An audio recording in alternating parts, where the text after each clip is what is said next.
I do think that the Gabby Clayton relationship it's like the breakthrough relationship that is what is supposed to come out of this show and what is supposed to come out of this process.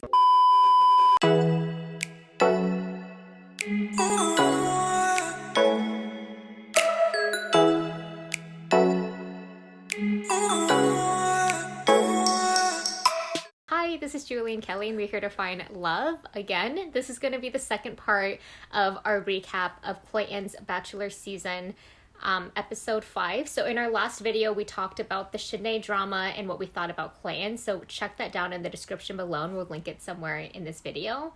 This episode will be all about the frontrunners. So Serene's date was like a very nice way to start the episode because it was so just like good energy. It was very like the two of them were getting along. They were on this roller coaster. It was very sweet.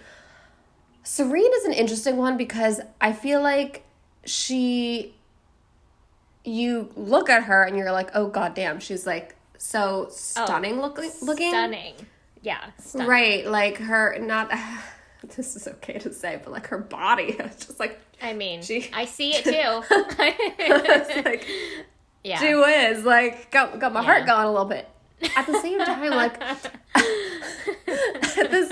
I feel like we just haven't learned a lot about her personality, which Clayton even said that to her, that she's, like, a little mysterious, which I don't know that she's mysterious. It's just kind of, like, she just, like, hasn't warmed up enough yet and just hasn't, like, said enough. So I just feel like I just don't really get her yet, and I kind of get the sense that Clayton has the same feeling. Clayton's just like, she's hot, let's keep her around. But like I feel like he doesn't even really know her very well either. Even what she opened up about on her date, she was like, she's had like some deaths in her family, which is very sad, but it's also like everyone experiences death of their loved ones. So it wasn't that like unique or interesting. Like grief is obviously like devastating, but it's universal, right? We all experience grief. And so there was something about her date that just felt like we weren't really getting, like we just didn't really get to peel the layers back. So I feel like Serene, I don't know, I mean, it's possible that she also is just like a simple, fun girl without like too much else going on, and that's cool. I don't know. I couldn't get into it. I was just like, you're distractingly hot, but like I'm not getting it. I'm not getting the chemical thing, the personality, the sparkle, right? I don't know. What do you think? Maybe he would have to be, his energy would have to be a certain way for her to feel safe to open up, and she just doesn't want to disclose so quickly on the dates. And that's the thing about The Bachelor that I've noticed. Like, as soon as you get that one-on-one date and you're like, I want to tell you about me, it just becomes like, here's my baggage, like right away. So I could see her kind of wanting to be a little bit more like reserved, to showing all of that. But you're right, I didn't really get any meaningful sense from her or anything super telling about her personality or revealing of how she feels about Clayton. It just kind of felt like a boilerplate date. Yeah, that's kind of how I felt too. And that's a good point. Like, it's maybe she's not even being overly closed off. Maybe she's just being normal, and on a normal first date you don't really say that stuff. Yeah. Right, exactly. So maybe she's just treating it normally, but in the context of the show it just felt like I was like, oh, I don't feel like I've gotten like it's not that I needed to hear her sob story necessarily, and in theory she shared like a sad story, which was about the deaths of her some of her loved ones. And the story about the fireflies was so cute. But again, it was like a story about her at age 5. You guys tell us down below, what did you all think of Serene and Serene's one-on-one date with Clayton? Did you feel like they had chemistry? Were you interested in their date? What do you all think? Based on how their date went, how do you think Serene and Clayton stand? Let us know down below in the comments. I'm very curious. So moving on from the Serene situation, the next thing that happened was the rose ceremony featuring a lot of Shanae drama. So if you want to see our coverage of that, make sure you watch our last video where we talked all about Shanae's weird fake apology and what we thought about how Clayton handled that. That video is down below. But the thing we really got to talk about is Gabby. Gabby had her one-on-one date in this video, and oh my gosh, I fell in love with her. She was cute. Mm-hmm. Oh my gosh. I mean, Julie, her. you've been so pro Gabby like this whole time, and I feel like I didn't see it until this episode, but Gabby and Clayton's one-on-one date was so cute. They were just kind of walking around Toronto and being, I don't know, like just like having a cute little chummy date in the city kind of vibe. And there was just something about Gabby that has been really starting to sparkle. I mean, it's been sparkling for the last several episodes, but I felt like it really came into fruition in this episode. The thing that I think that I really like about the two of them is that it seems authentic, like their connection. Like, I feel like Clayton likes her and he seems like surprised by it. He's like, I didn't really think that I would feel this way about you. I think that maybe Gabby is not Clayton's usual type. I think that Clayton, I mean, we've kind of seen he's primarily been macking on like hot blondes. And so I think that he himself has been caught off guard by the way that he feels about Gabby. And there's so many reasons for it.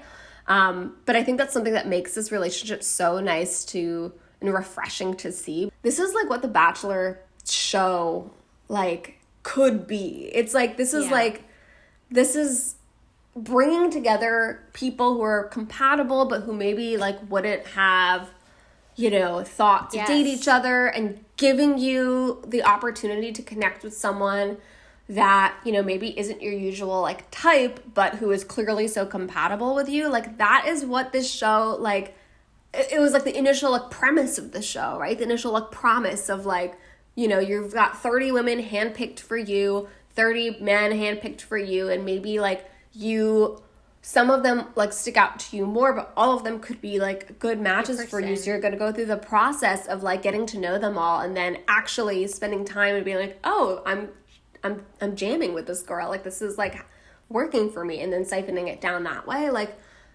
that's what Gabby and Clayton's relationship feels like to me. Like, I get the sense that he would have like swiped left on her on a dating app, or like I get the sense that like she wouldn't have like stuck out to him, you know, in the group. And she kind of didn't until, because of the process, he was spending so much time with her that he was able to like get to know how great her personality is and how like interesting and sparkling and bright and funny she is. And he was just like, you're just kind of cool to be around, and like it makes me want to date you. And like that's cool, that's interesting to me, and that's what like makes The Bachelor an interesting show to watch. So I've been loving seeing them. She has like a really nice charisma to her that makes a really good dater. And we know this as dating coaches. Like, if you have this like effervescence to you, and you have this lightness, and you're taking it seriously because you want to establish an authentic connection by being honest, but you are light at the same time. She straddles both of that so well. And I think that on the date that she had, when she spoke to Clayton, something that a lot of the people can fall into is like trauma dumping. Let me just tell you everything about me. Let me tell you too much. Maybe more than our relationship can handle, because we haven't solidified anything yet. In the way that she spoke about like her sense of unworthiness from her connection with her mom, and kind of crying a little bit and being like, but I'm working on it. This is something that I just need my partner to know, that I can give love, but I find it very difficult to receive. I thought everything that she said was honest. It didn't seem premeditated. It felt like, I want to tell you this because you do need to know this. And it wasn't like too heavy for him to carry. Like, she gave him something that was very manageable for him to have. And I totally agree with what you said. Like, The Bachelor, the whole show started off as like this very radical matchmaking experiment.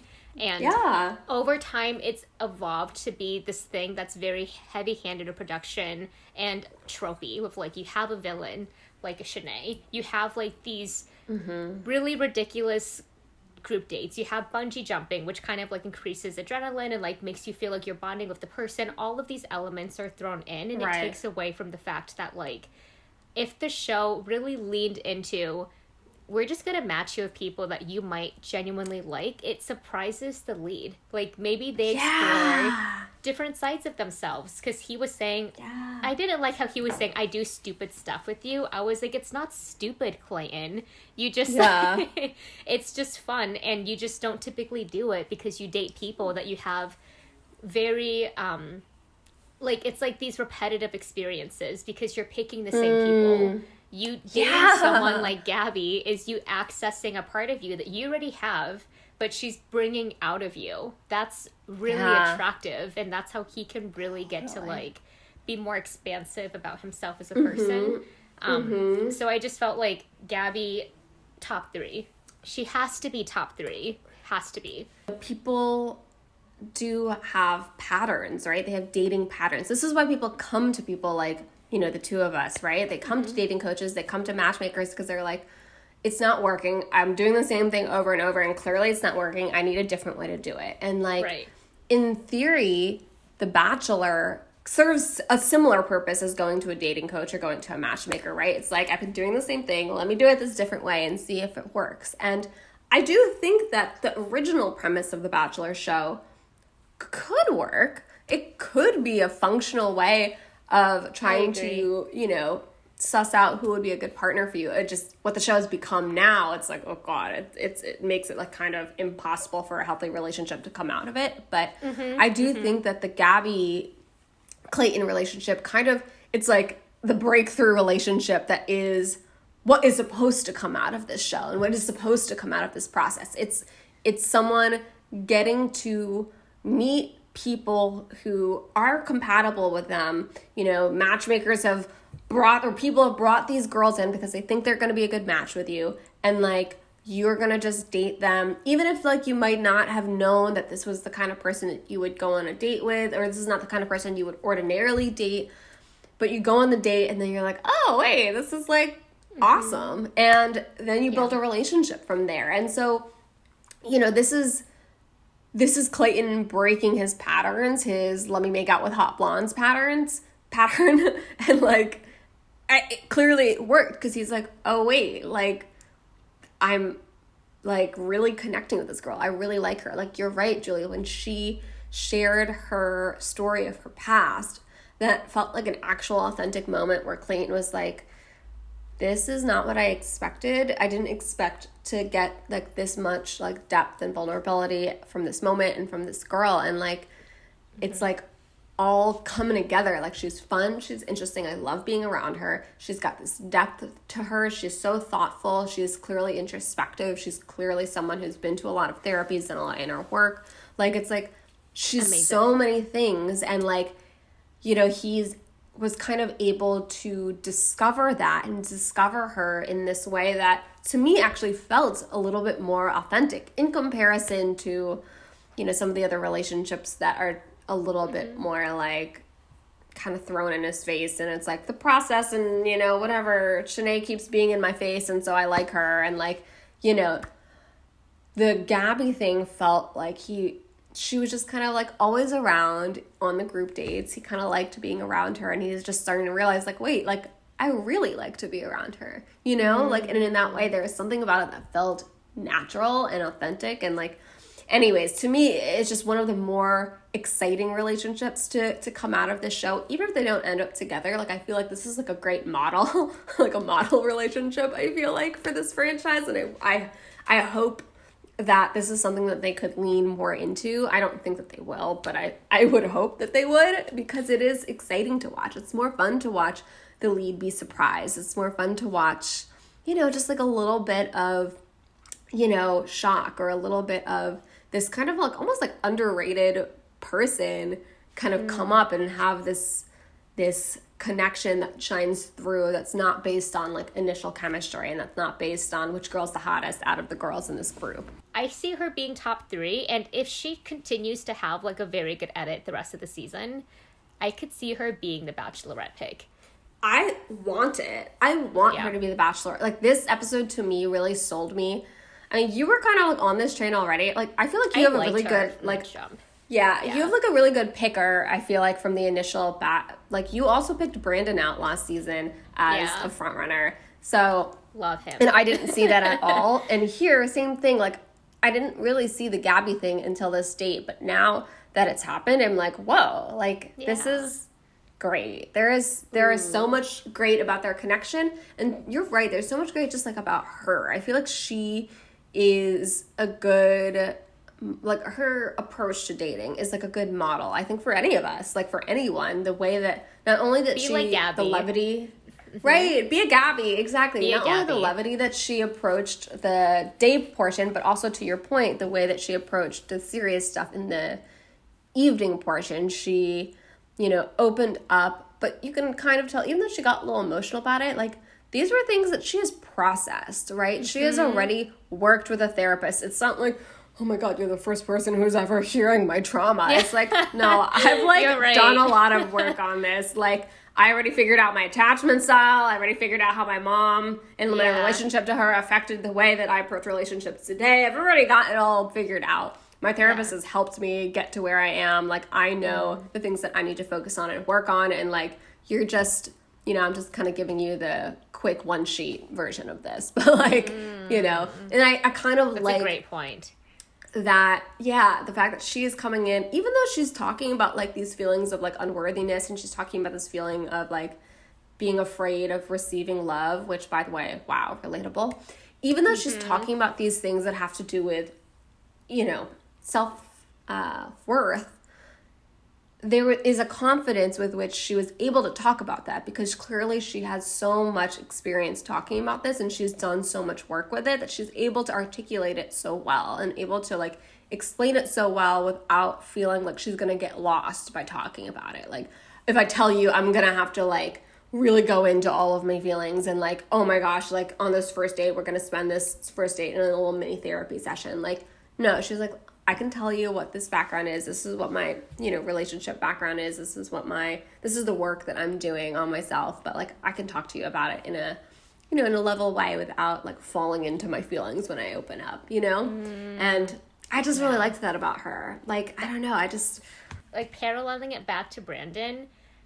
It's not like Brandon also had that special something, but I could just, it's like this wonderment about like maybe relationships and this authenticity that him and Gabby both have. Like, there's something about them that just both, I think that when you're in the presence of that, when you date, it's so attractive, because you could be like a Serene, where maybe you take it a little bit too seriously and you don't really open up and you feel a little bit guarded, or you share too much and it's too soon, or you find that very sweet balance of being like, now I feel like I trust you enough to tell you those things. And there's this sense of, I don't want to say earning it, because you never have to earn these things, but the relationship has proven that it can handle that information, integrate it, and like continue building on it, so you can continue telling them more things about you that are very vulnerable and make you cry and that you're working on. I love Gabby.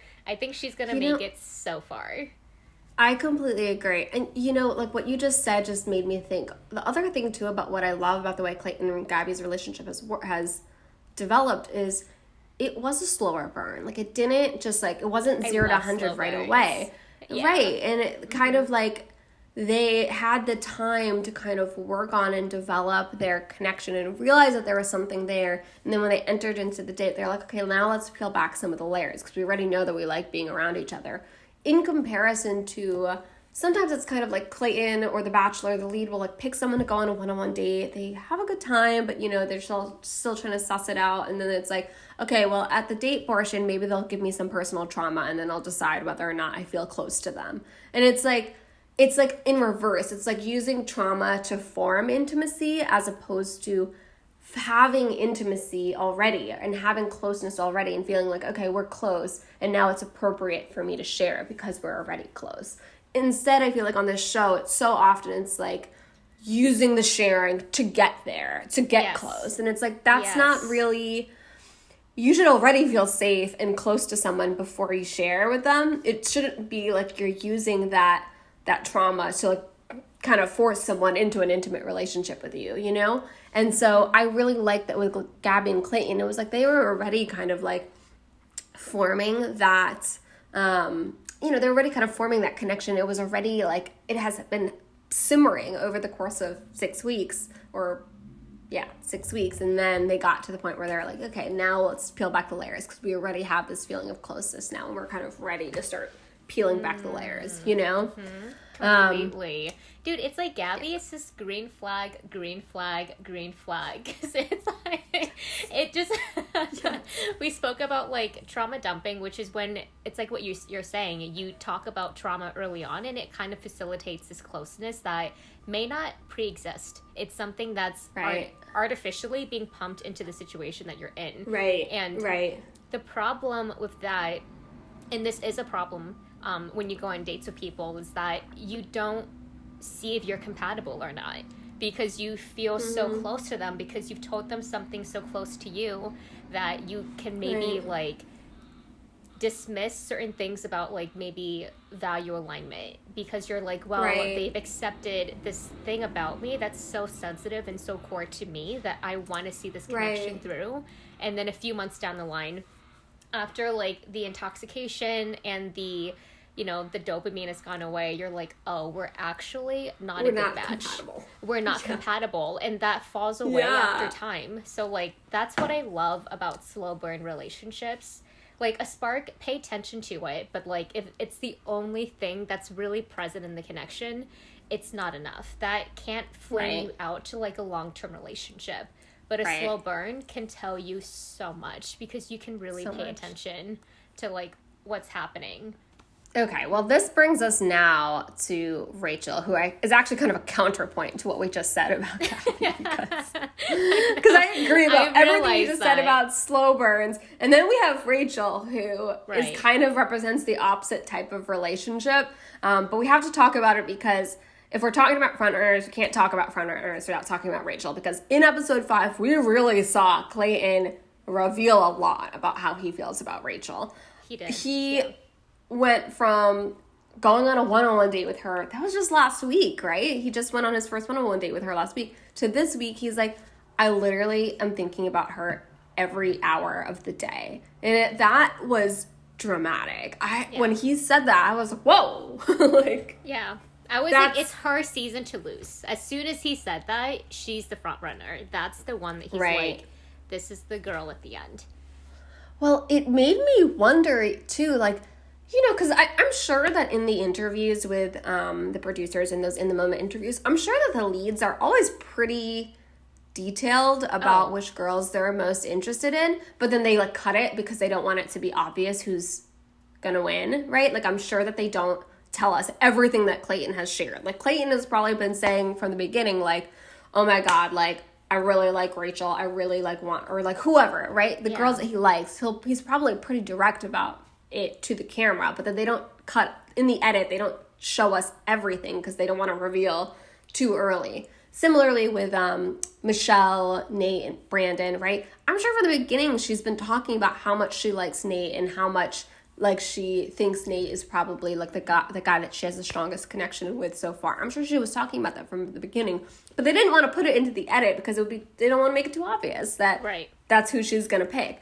And so, I think that when Clayton said that this episode, or when they allowed that line of his to be included in this episode, I was a little bit like surprised that they would even tell us something so telling, right? They would even show that part, that thought of Clayton's to us, the viewers, which actually made me wonder, like, ooh, maybe they're not going to end up together, considering, some of the early girls that he was connecting with, like Teddy, Sarah, Susie, a lot of them have kind of faded a little bit. I mean, you still see him talking to them. Even Genevieve was like an early connection that he was having, but all of them have kind of faded a bit, or just have not been really, either we haven't been shown a lot of their relationships with Clayton and they are progressing, but we just haven't seen it. But it seems like Susie, like her energy has been so low lately.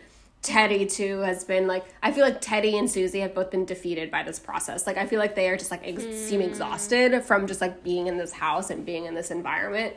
And then Genevieve has lost it. She's just so angry about the Shanae thing, so she can't focus on her connection with Clayton. So I feel like a lot of these like early frontrunners are kind of like fading into the background. But what's this girl's name? Rachel like, Rachel to me was the true first impression rose. Like, I think on the first night, it seemed to me like he actually seemed the most intrigued by Rachel on the first night. Because she was the only one who he was like, there's one girl I was thinking about since the limo entrances. I don't want to make sure I talk to her. I want to find her. And that was Rachel. So he had been thinking about her since she walked out of the limo and like then saw her out, had a conversation with her. He ended up giving the first impression rose to Teddy, and I think that because they had a really good conversation. But I think that his true like first impression that he was most interested in, I think was Rachel. And I think like it took a while before he took her to a one-on-one date, and he even kind of said something on the one-on-one date where he was like, oh, I didn't want to like jump too quickly on this, almost like he was kind of like wanting to like play it a little cool with her in some ways, which was kind of interesting when he said that. I was like, that's an interesting approach to this. But I think that he's been interested in her pretty strongly since the beginning. And so now that it's flowering, I'm kind of not surprised. And to your point, I think that she's going to go very far. It's her game to lose. Like, it's kind of like she has to like make a mistake or something or he has to make a really bad decision for the two of them to not end up together, which I wouldn't put it past him at all. I mean, we saw in the trailer preview for the rest of the season that he will tell 3 people that he's in love with 3 of them and he slept with them. So, like, I just know, okay, it's Gabby, it's Rachel. I don't know who the third one is, but my heart goes out to them because it's like, I think this is something that we talked about at the top of the season, that he's a very matchable person. He will get along with a lot of people, that it will be confusing for the girls to understand where his head is at, because when he's in the connection of the person, it's all about them, and it's out of sight, out of mind almost, and it's almost like he's forgetting that he is juggling these other relationships. And when it gets to that point of the season, there's a sensitivity to how you handle their feelings, and you have to get out of your perspective of what you're feeling about it. Clayton, I think, is so focused on like what feels good to him that he might end up hurting people on his quest to like fulfill his pleasure, you know. I think he has like object permanence issues. Like, it's kind of like he's like he totally does. Totally all in on whoever's like right in front of him, and that's kind of why like Shanae and Cassidy had like kind of had a hold on him for a while there. I just think it's kind of like he, and that's kind of why like Susie, Genevieve, Teddy have kind of faded. Like those girls are fading because they're like kind of not prominent right now. They're kind of getting overshadowed by the Shanae thing, and he's kind of like, well, I haven't talked to them, and so therefore I don't like them anymore. You know what I mean? Like I kind of forgot how much I liked them. Like I kind of feel like he has that just if they're not around, he's not going to remember kind of energy. So to your point, I agree. Like I think that he could at the end of the season make this mistake of just kind of forgetting that the other girls are here, and then he'll be in the moment with someone and be like, I love you, and then not think about how it's going to affect the other girls that he's forming relationships with. Like that preview was so juicy, and like I'm gonna be curious to see how it pans out. Like they had teased it before, like it was mostly about the sex, which is weird because in every season the lead sleeps with 3 people or theoretically has sex with 3 people, right? And so that happens in every like season where Fantasy Week happens. So I kind of haven't understood why that was so dramatic. But when you add the layer of he told them all that he's in love with them, I can start to see like why that is very painful for, you know, these people, right? Because you are thinking like, wow, this guy said he loved me. We just had this like really passionate, loving, tender sex. And then the next day I found out he like did that same exact thing with like 2 other people. It's like, oh, yeah, that kind of hurts. That's a great point, because then it makes you think, what makes my connection distinguishable from the others? Almost. Right. Like what makes my connection with him special and different? If he's having the same, I don't want to say the same experiences because it's not, and that's something we spoke about with Gabby and Rachel. It's completely different. Gabby was kind of like the surprise. Rachel has been like someone that he's had his eye on from the very beginning. But if he's giving them the exact same experiences, the I love you, the intimacy, and then not even really having the social grace to have individual conversations with them and talking to them about it all at the rose ceremony, to me, I would be like, what makes me special to this guy? What makes me someone different than what he's having with the next person? And it just goes back to show, like, Clayton, I think he's a very, like, I'm sure he's a very nice person. I just think that he is not aware of other group dynamics, and it is going to continue to, like, hammer his season and give him a lot of criticism. Yeah, well, let us know down below, all of y'all viewing back home. I mean, what do you think about Clayton's frontrunners? Are you as excited about Gabby as we are? Do you think that Rachel and Gabby are clear frontrunners the same way we do? Are there other people who are continuing to stick out to you that we haven't talked about? Let us know down below, and also let us know your predictions for how the season is going to end. Do you think that Clayton is going to find love here? Do you think that he's going to kind of mess it up the way we do? Let us know, leave a comment, and let's keep this conversation going. And also, don't forget to hit the subscribe button and the notification bell so that you can keep up with our upcoming Bachelor recap. We will be here next week for episode 6. Bye. Bye. Oh my god, I'm so happy that Bean was here the entire time. Oh my gosh, she's so flippin' cute.